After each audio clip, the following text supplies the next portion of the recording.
Julho de 1978, Pantanal, Mato Grosso do Sul. O sol se escondia atrás dos campos alagados, enquanto o som distante do mugido do gado ecoava pela planície. O jovem vaqueiro Antônio Barros, de 28 anos, caminhava em direção ao celeiro da fazenda Santa Helena, levando sua sela ao ombro. Pouco depois, o portão de madeira ficou entreaberto e ele nunca mais foi visto. A fazenda Santa Helena se estendia por mais de 15.000 hectares de terra bruta, onde o capim mimoso crescia alto entre as águas rasas da estação seca.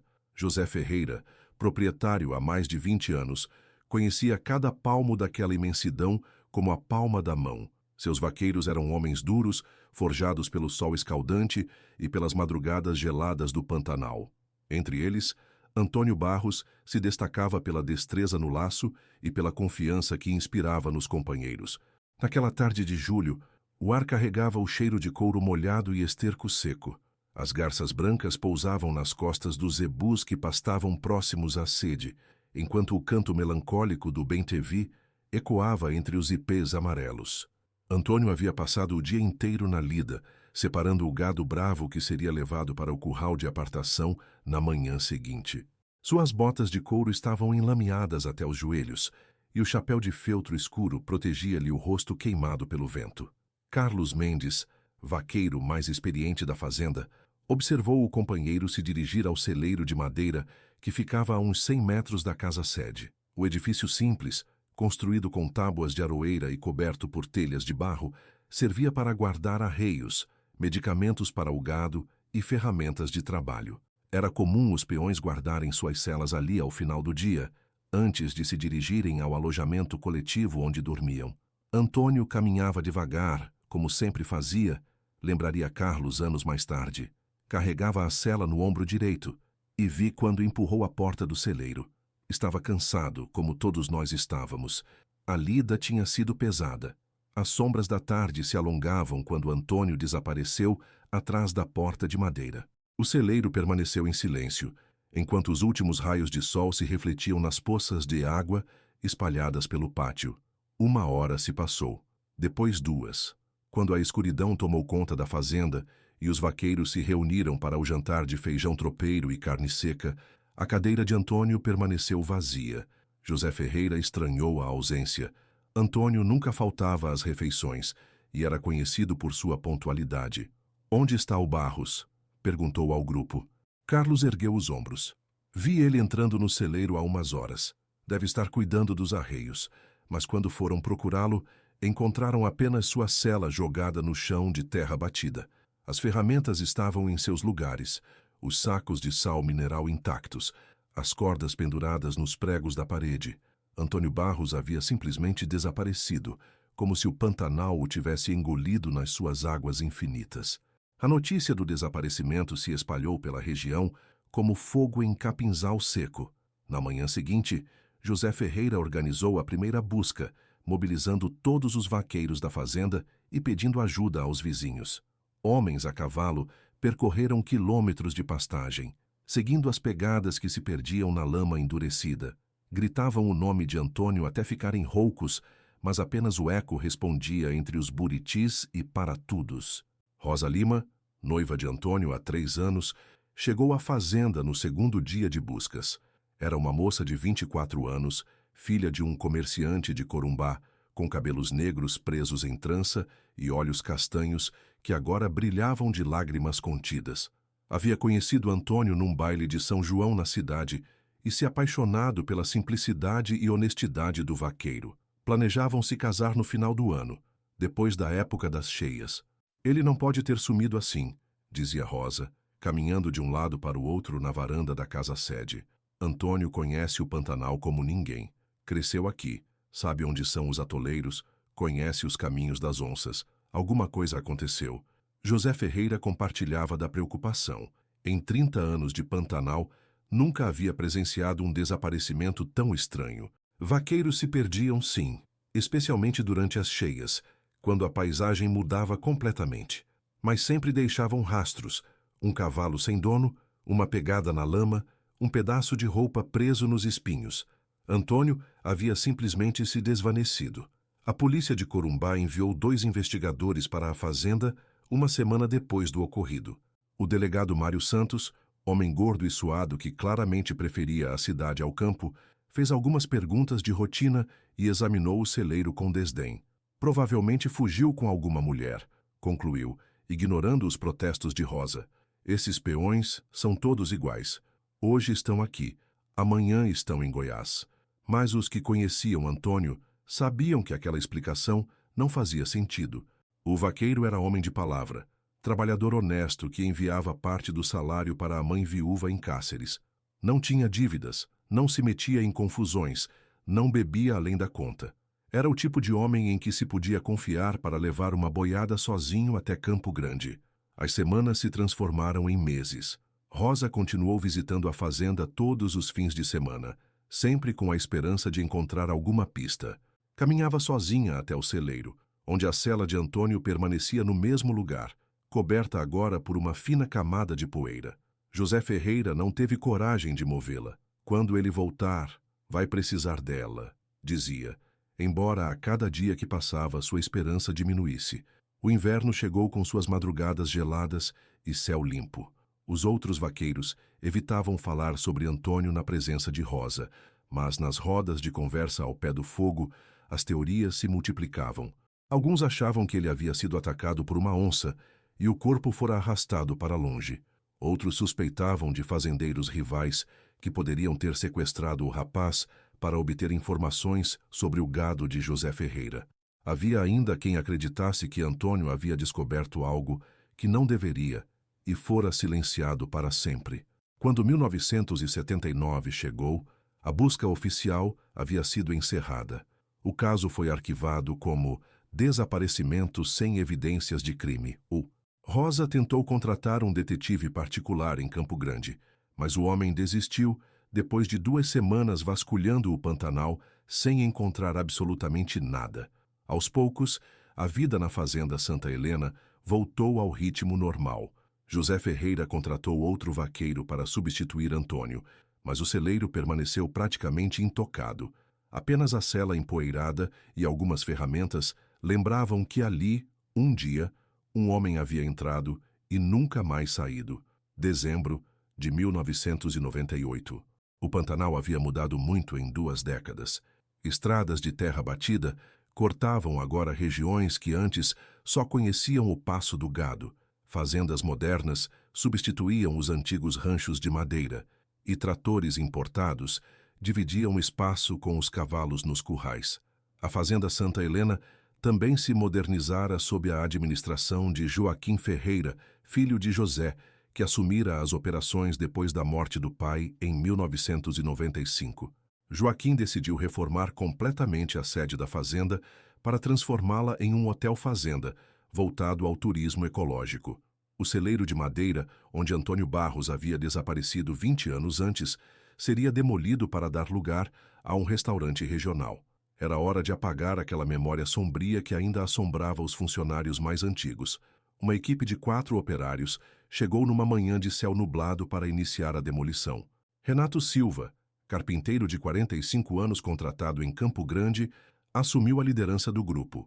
Quando forçaram a porta do celeiro, que permanecera fechada desde 1987, um cheiro forte de mofo e madeira apodrecida os recebeu. Feixes de luz solar entravam pelas frestas nas paredes, criando listras douradas na penumbra empoeirada. Fazia tempo que ninguém entrava ali, lembrou Renato anos depois. Tinha teia de aranha até no teto, e um monte de coisa velha jogada pelos cantos. Mas o que chamou nossa atenção foi um baú grande, meio escondido debaixo de umas lonas. O baú era uma peça antiga, feita de madeira escura e reforçada com ferragens enferrujadas. Pesava tanto que precisaram de 2 pessoas para arrastá-lo até a área iluminada do celeiro.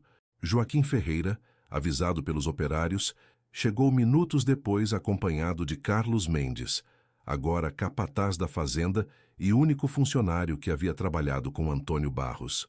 Quando abriram o baú, encontraram algo que os deixou mudos. Dentro, cuidadosamente dobradas e protegidas por tecidos, estavam as roupas de trabalho de um vaqueiro, calças de couro, camisa xadrez desbotada, um cinto com fivela de metal gravada e, por cima de tudo, uma cela de montar em perfeito estado de conservação. Na lateral da cela, gravadas a ferro e fogo, estavam as iniciais A.B. Carlos Mendes sentiu as pernas fraquejarem. Reconheceu imediatamente a cela que havia visto Antônio carregar naquela tarde de julho de 1978. É dele, murmurou, tocando o couro com mãos trêmulas. É a cela do Antônio. Mas como? Além das roupas e da cela, o baú continha outros objetos pessoais, um relógio de pulso parado às 3h15, algumas fotografias em preto e branco, um terço de contas de madeira e um maço de cartas amareladas amarradas com barbante. As cartas eram de Rosa Lima, escritas durante o namoro, cheias de palavras de amor e planos para o futuro que nunca chegou. Joaquim Ferreira decidiu chamar a polícia imediatamente. O caso Antônio Barros, arquivado há quase 2 décadas, seria reaberto. A descoberta do baú levantava questões perturbadoras. Quem havia guardado aqueles pertences? Por que estavam escondidos no celeiro? E, principalmente, onde estava o corpo de Antônio? A notícia se espalhou rapidamente por Corumbá e região. Rosa Lima, agora uma mulher de 44 anos que havia se casado com um professor e tinha 2 filhos, recebeu o telefonema de Joaquim na mesma tarde. 20 anos depois, o fantasma de seu primeiro amor voltava para assombrá-la. Pensei que nunca saberia o que aconteceu com ele, disse Rosa ao jornalista do Correio do Estado que cobriu a história. Agora, pelo menos, temos alguma coisa. Mas ainda não sabemos a verdade.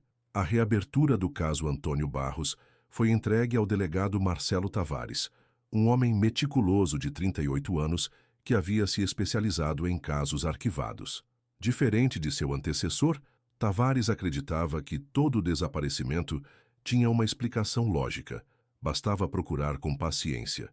A primeira pista veio das cartas encontradas no baú. Ao examinar a correspondência entre Antônio e Rosa, Tavares notou algo estranho. As cartas mais recentes, datadas de junho de 1978, mencionavam um problema na fazenda que estava preocupando o vaqueiro. Rosa havia perguntado sobre o assunto em uma carta, mas a resposta de Antônio, se é que houve, não estava no baú. Ele escreveu que alguns peões novos estavam causando problemas. Lembrou Rosa durante o depoimento. Disse que havia coisas acontecendo na fazenda que ele não podia contar por carta. Prometi que conversaríamos pessoalmente na próxima visita. Mas nunca houve próxima visita. Tavares decidiu entrevistar todos os funcionários que trabalhavam na Fazenda Santa Helena em 1978. A maioria havia morrido ou se mudado para outras regiões. Mas 3 pessoas ainda viviam na área. Carlos Mendes, o capataz, Dona Francisca, cozinheira da fazenda, e Benedito Alves, vaqueiro que havia sido contratado poucos meses antes do desaparecimento de Antônio. Foi Benedito quem forneceu a pista decisiva. Aos 67 anos, aposentado e sofrendo de enfisema pulmonar, o velho vaqueiro estava claramente perturbado durante a entrevista. Suas mãos tremiam e ele evitava olhar diretamente para o delegado. Tinha umas coisas erradas acontecendo naquela época, murmurou Benedito. Depois de muito hesitar, o Antônio desconfiou. Ele era muito observador, sabe? Via coisa que os outros não viam. Com paciência, Tavares conseguiu extrair a verdade. Em 1978, alguns vaqueiros estavam desviando gado da fazenda para vender em frigoríficos clandestinos de Corumbá. A operação era comandada por Getúlio Ramos, capataz que havia sido demitido de outra fazenda por roubo. José Ferreira, o proprietário, não sabia de nada. Mas Antônio havia começado a notar discrepâncias no rebanho. Ele me perguntou se eu sabia por que sempre faltava gado na contagem, contou Benedito. Disse que ia falar com o patrão. Eu avisei que era melhor ficar quieto, que essas coisas eram perigosas. Mas o Antônio era teimoso. Homem de honra, sabe? A investigação levou Tavares até Getúlio Ramos, que vivia em Campo Grande trabalhando como segurança de uma empresa de transportes. Confrontado com as evidências, o homem de 61 anos inicialmente negou qualquer envolvimento. Mas quando Tavares mencionou que outros membros do esquema poderiam estar dispostos a cooperar em troca de benefícios na sentença, Getúlio cedeu. Foi um acidente, disse Getúlio numa tarde chuvosa de janeiro de 1999. sentado na sala de interrogatórios da delegacia de Corumbá. Nunca quisemos machucá-lo, só queríamos que ficasse quieto.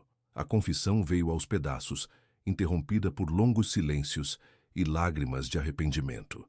Getúlio revelou que ele e 2 comparsas haviam confrontado Antônio no celeiro naquela tarde de julho. Queriam convencê-lo a não entregar o esquema para José Ferreira, oferecendo-lhe parte dos lucros. Mas Antônio se recusou.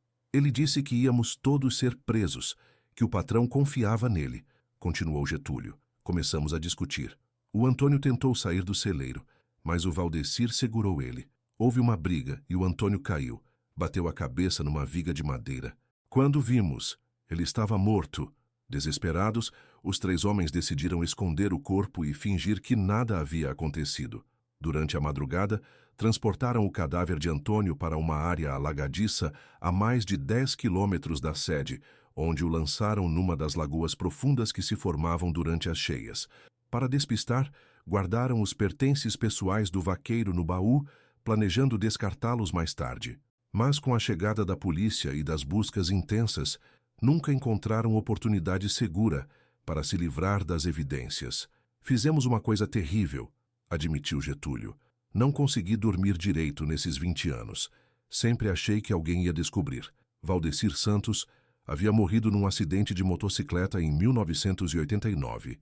O terceiro envolvido, Nivaldo Pereira, foi localizado em Rondonópolis e também confessou sua participação no crime. Em março de 1999, ambos foram presos e condenados por homicídio culposo e ocultação de cadáver. O corpo de Antônio Barros nunca foi encontrado. As lagoas do Pantanal guardam seus segredos nas profundezas lodosas, onde jacarés e peixes carnívoros apagam rapidamente os vestígios da morte. Mas para Rosa Lima e para todos que conheceram o vaqueiro, saber a verdade trouxe uma paz que havia faltado durante 20 anos. Em abril de 1999, uma cerimônia religiosa foi realizada na igreja de São José, em Corumbá, para celebrar a memória de Antônio. Rosa compareceu com os 2 filhos, agora adolescentes, para quem havia contado a história do primeiro amor. Carlos Mendes carregou a cela com as iniciais AB até o altar, onde permaneceu durante toda a missa. Ele era um homem bom, disse Rosa ao final da cerimônia, olhando para a fotografia em preto e branco que mostra Antônio sorrindo ao lado de um cavalo.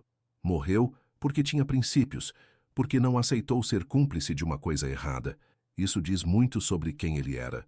Joaquim Ferreira decidiu manter o celeiro de madeira, transformando-o num memorial para Antônio e para todos os vaqueiros que ajudaram a construir a história do Pantanal. A cela foi colocada numa vitrine de vidro, junto com as fotografias e algumas das cartas que Rosa doou para o memorial. Turistas que visitam a fazenda podem conhecer a história e entender um pouco do que significa a lealdade no coração da planície pantaneira. Getúlio Ramos cumpriu sua pena em regime semiaberto e morreu em 2006, vítima de câncer no fígado. Nivaldo Pereira foi solto em 2004 e mudou-se para São Paulo, onde trabalha como porteiro de um prédio residencial. Nunca mais voltou ao Pantanal. Carlos Mendes, agora com mais de 70 anos, ainda trabalha na Fazenda Santa Helena como consultor. Todas as manhãs, caminha até o antigo celeiro e fica alguns minutos em silêncio, lembrando do companheiro que nunca voltou da lida. O Antônio continua aqui conosco, diz ele. Toda vez que vejo um vaqueiro novo aprendendo a laçar, lembro dos ensinamentos dele. Ele era mestre no que fazia. A história de Antônio Barros se tornou uma lenda no Pantanal, mas não do tipo que assombra fazendeiros durante madrugadas de temporal. É uma lenda sobre honestidade, sobre homens que preferem morrer a trair seus princípios. Em botequins de Corumbá, peões ainda contam a história do vaqueiro que sumiu por não aceitar roubar do patrão. E quando alguém age com desonestidade, os mais velhos dizem: se o Antônio estivesse vivo, não deixava passar isso. 20 anos foram necessários para que a verdade viesse à tona. 20 anos em que um baú empoeirado guardou os segredos de um crime covarde. Mas o Pantanal tem memória longa e a justiça, mesmo tardia, sempre chega. Antônio Barros encontrou seu descanso quando a verdade foi revelada, e seu exemplo continua vivo entre aqueles que escolhem o caminho correto, mesmo quando custa caro. Na planície infinita, onde o céu se confunde com a terra, onde bois pastam entre garças e tuiuius, a história do vaqueiro honesto ecoa como uma lição. Há coisas na vida que valem mais que a própria vida. Antônio Barros sabia disso, e foi por isso que, mesmo morto há décadas, continuou sendo lembrado como o homem que nunca se curvou diante da desonestidade. Em seu túmulo simbólico no cemitério de Corumbá, uma inscrição simples resume sua trajetória. Antônio Barros, 1950-1978. Vaqueiro de honra, homem de palavra. Flores silvestres do Pantanal são colocadas ali toda semana por Rosa, que nunca esqueceu o amor da juventude, e por Carlos, que nunca esqueceu o companheiro de lida.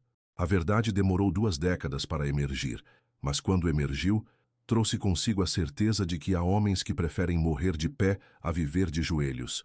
E no coração do Brasil, onde a terra é grande e os horizontes são infinitos, essa é uma lição que vale por toda uma vida.